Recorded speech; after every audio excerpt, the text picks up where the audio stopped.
In America, everyone counts, and the 2020 census is how that great promise is kept. Respond today online, by phone, or by mail, and help inform hundreds of billions in funding for education, health programs, and more. Shape your future. Start at 2020census.gov.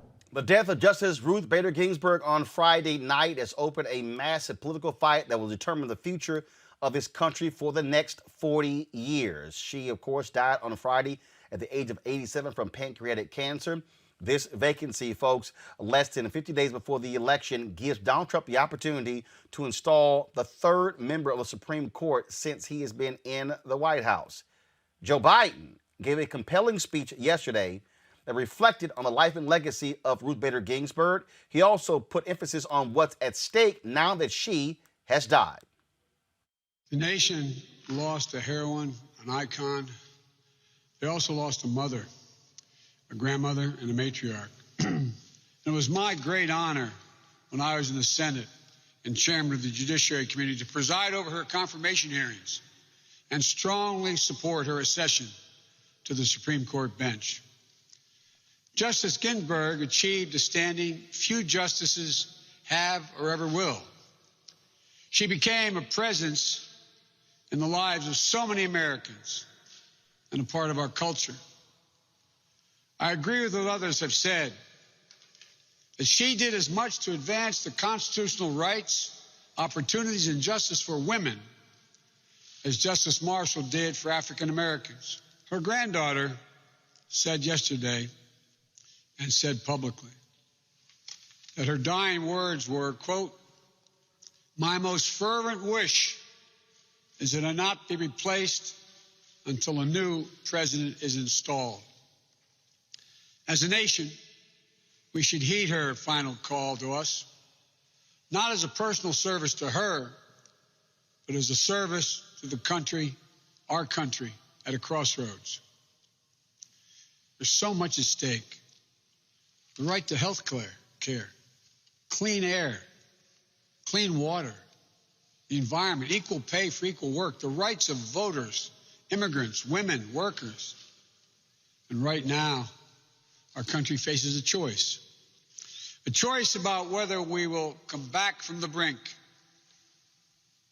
That's what I'd like to talk with you about for a few minutes today.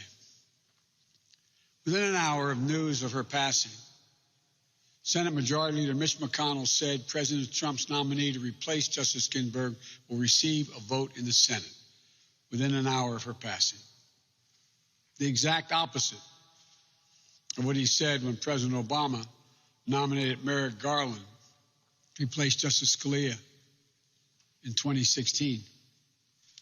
At that time, Majority Leader McConnell made up a rule based on the fiction that I somehow believed there should be no nomination to the court in election year. It's ridiculous. The only rule I've ever followed relating to the Supreme Court nomination was the Constitution's obligation for senators to provide their advice and their consent to a president's judicial nominee. But he created a new rule, the McConnell rule. Absolutely no hearing, no vote for a nominee in an election year, period, no caveats.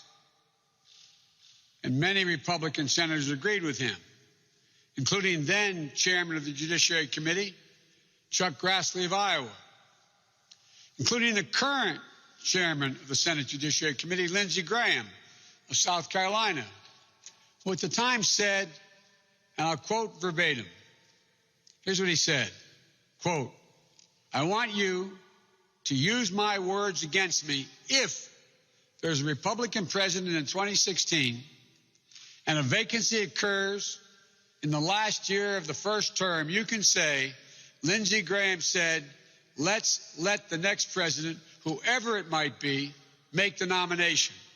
Continuing the quote, "And you could use my words against me, and you'd be absolutely right." End of quote.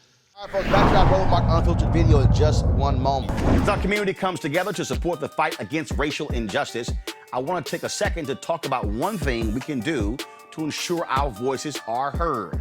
Not tomorrow, but now. Have your voices heard in terms of what kind of future we want by taking the 2020 census today at 2020census.gov?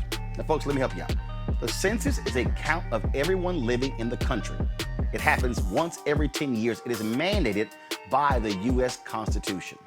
The thing that's important is that the census informs funding, billions of dollars, how they are spent in our communities every single year. I grew up in Clinton Park in Houston, Texas, and we wanted new parks and roads and a senior citizen center. Well, the census helps inform all of that and where funding goes.